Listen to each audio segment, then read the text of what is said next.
Hello friends, welcome to Smile Talk paramedical channel.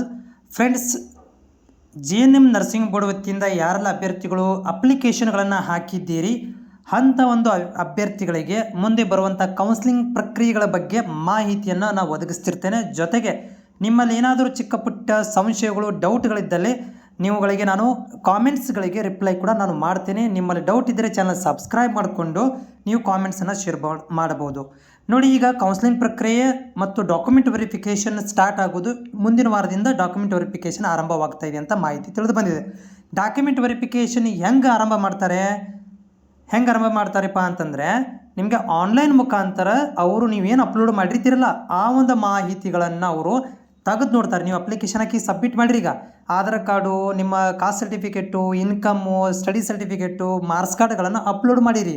ಅದೆಲ್ಲ genuine ಆಗಿದೆಯೋ ನೋಡಬೇಕಲ್ಲ. ಈಗ ಅಡಿಟ್ ಮಾಡಿದ್ದಾರೆ ಅಂತೇಳಿ ಅದೆಲ್ಲ ಚೆಕ್ ಮಾಡ್ಕೊಂಡು ತಾಳೆ ನೋಡಿಕೊಂಡು ಅದೆಲ್ಲ ಚೆನ್ನಾಗಿದ್ದರೆ ನಿಮ್ಮಗಳಿಗೆ ನಿಮ್ಮ ಸ್ಟೇಟಸ್ ಒಳಗಡೆ ಮತ್ತು ನಿಮಗೆ ಒಂದು ಮೆಸೇಜು ಕೂಡ ಬರ್ತವೆ.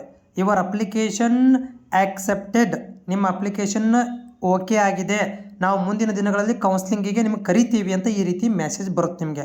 ಮತ್ತು ನಾವು ಸ್ಟೇಟಸ್ನ ನೀವು ಮೆಸೇಜ್ ಬರಲವ್ರು ಏನು ಮಾಡಬೇಕು, ಅಥವಾ ಮೆಸೇಜ್ ಭಾಳ ಜನಕ್ಕೆ ಬರೋದಿಲ್ಲ ಅಂತ ಅನ್ಕೊಳ್ಳೋಣ. ಸೊ ನಮ್ಗೆ ಹೆಂಗೆ ಗೊತ್ತಾಗಬೇಕು ನಮ್ಮ ಅಪ್ಲಿಕೇಶನ್ ರಿಜೆಕ್ಟ್ ಆಗಿದೆಯೋ ಅಥವಾ ಆಕ್ಸೆಪ್ಟ್ ಆಗಿದೆ ಅಂತ ಹೆಂಗೆ ಗೊತ್ತಾಗಬೇಕಂತಂದರೆ, ನೀವೇನು ಮಾಡಬೇಕಂತಂದರೆ ಪ್ರೊಸೀಜರ್ ಹೇಳ್ತಾ ಹೋಗ್ತೀನಿ. ನೀವು ಮೊದಲಿಗೆ ಏನು ಮಾಡಬೇಕಂದ್ರೆ, ಇಲ್ಲಿ ನೋಡಿ, ಈ ಲಿಂಕ್ ಕ್ಲಿಕ್ ಮಾಡ್ಕೋಬೇಕು. ಇಲ್ಲಿ ರೆಡಲ್ಲಿ ಕಾಣಿಸ್ತಾಯಿಲ್ಲ, ಇದಕ್ಕೆ ಕ್ಲಿಕ್ ಮಾಡಿ. ನೋಡಿ, ಕ್ಲಿಕ್ ಮಾಡಿದ ತಕ್ಷಣ ಈ ರೀತಿ ಪೇಜ್ ಓಪನ್ ಆಗುತ್ತೆ. ಇಲ್ಲಿ ನೋಡಿ, ಲಾಗಿನ್ ಅಂತ 2 ಪೇಜ್ ಇದಾವೆ. 2ರಲ್ಲಿ ಒಂದಕ್ಕೂ ಕ್ಲಿಕ್ ಮಾಡ್ಕೊಳ್ರಿ, ಯಾವ್ದಾರು ಒಂದು ಕ್ಲಿಕ್ ಮಾಡ್ಕೊರಿ. ಅದ್ರ ಜೊತೆಗೆ ಆಪ್ಷನ್ ಎಂಟ್ರಿ ಹೆಂಗೆ ಮಾಡಬೇಕು ಅನ್ನೋದು ನಂದು ವಿಡಿಯೋ ಇದು ನನ್ನ ವಿಡಿಯೋ. ಇದನ್ನು ಕ್ಲಿಕ್ ಮಾಡ್ಕೊಂಡು ನೀವು ಕೇಳ್ಬೋದು ಹೆಂಗೆ ಕಾಲೇಜ್ಗಳನ್ನು ಆಯ್ಕೆ ಮಾಡ್ಕೋಬೇಕು ಆನ್ಲೈನ್ ಮುಖಾಂತರ ಅಂತೇಳಿ ಇಲ್ಲಿ ವಿಡಿಯೋ ಮಾಡಿ ಹಾಕಿದ್ದೀನಿ. ಈ ಗೌರ್ಮೆಂಟ್ ವೆಬ್ಸೈಟ್ ಒಳಗಡೆ ಹೋಗಿ ನೋಡ್ಕೊರಿ. ಆಮೇಲೆ ನೋಡಿ, ಇದಕ್ಕೆ ಕ್ಲಿಕ್ ಮಾಡ್ತೀರಿ, ಲಾಗಿನ್ ಪೇಜಿಗೆ ಕ್ಲಿಕ್ ಮಾಡ್ಕೋಬೇಕು. ಸೊ ಕ್ಲಿಕ್ ಮಾಡಿದ ತಕ್ಷಣ ನಿಮಗೆ ಈ ರೀತಿ ಪೇಜ್ ಓಪನ್ ಆಗುತ್ತೆ. ಅಪ್ಲಿಕೇಶನ್ ನಂಬರ್, ಡೇಟ್ ಆಫ್ ಬರ್ತನ್ನು ಹಾಕಬೇಕಿಲ್ಲಿ. ಸೊ ಹಾಕಿದಿರಿ, ಹಾಕಿದ ತಕ್ಷಣ ಇಲ್ಲಿ ಲಾಗಿನ್ ಮಾಡ್ಕೊರಿ. ಲಾಗಿನ್ ಮಾಡಿದ ತಕ್ಷಣ ಈ ರೀತಿ ಓಪನ್ ಆಗುತ್ತೆ. ಇದು ನೋಡಿ, ಅಪ್ಲಿಕೇಶನ್ ಸ್ಟೇಟಸ್ ಅಂತ ಇದೆ.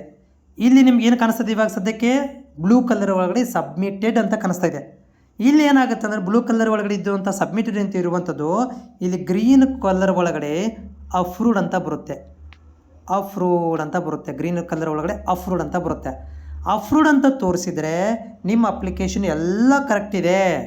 ನೀವು ಒಂದು ತಪ್ಪು ಮಾಡಿದ್ರು ಕೂಡ ಈ ಥರ ಅಪ್ರೂವ್ಡ್ ಅಂತ ಬಂದರೆ ಕರೆಕ್ಟ್ ಇದೆ, ಆಕ್ಸೆಪ್ಟ್ ಆಗಿದೆ, ನಂದು ಏನೂ ಪ್ರಾಬ್ಲಮ್ ಇಲ್ಲ, ನಾನು ಕೌನ್ಸ್ಲಿಂಗಿಗೆ ಅರ್ಹತೆಯನ್ನು ಪಡ್ಕೊಂಡಿದ್ದೇನೆ ಅಂತ ಅರ್ಥ. ಸರ್ ಮತ್ತು ಇನ್ನೂವರೆಗೆ ನಾವು ನೋಡಿದ್ದೀವಿ ಇಲ್ಲಿ ಸಬ್ಮಿಟ್ ಅಂತ ಇದೆಯಲ್ಲ, ಅಂದರೆ ನಿಮ್ಮದು ಇನ್ನೂ ಡಾಕ್ಯುಮೆಂಟ್ ವೆರಿಫಿಕೇಷನ್ ಆಗಿಲ್ಲ ಅಂತ ಅರ್ಥ. ನೋಡಿ, ಮುಂದಿನ ವಾರದಿಂದ ಸ್ಟಾರ್ಟ್ ಆಗ್ತದೆ ಹೇಳಿದೆ ನಾನು. ಇದನ್ನು ಡೆಮೋ ತೋರಿಸ್ತಾ ಇದ್ದೀನಿ ಅಷ್ಟೇ. ಮುಂದಿನ ವಾರದಿಂದ ಸ್ಟಾರ್ಟ್ ಆಗುತ್ತೆ. ಆವಾಗ ನಿಮಗೆ ಮೆಸೇಜು ಬರುತ್ತೆ. ಮೆಸೇಜ್ ಬಂದಿಲ್ಲ ಅಂತಂದರೆ ಲಾಗಿನ್ ಮಾಡ್ಕೊಂಡು ಚೆಕ್ ಮಾಡ್ಕೊತ ಇರಬೇಕು.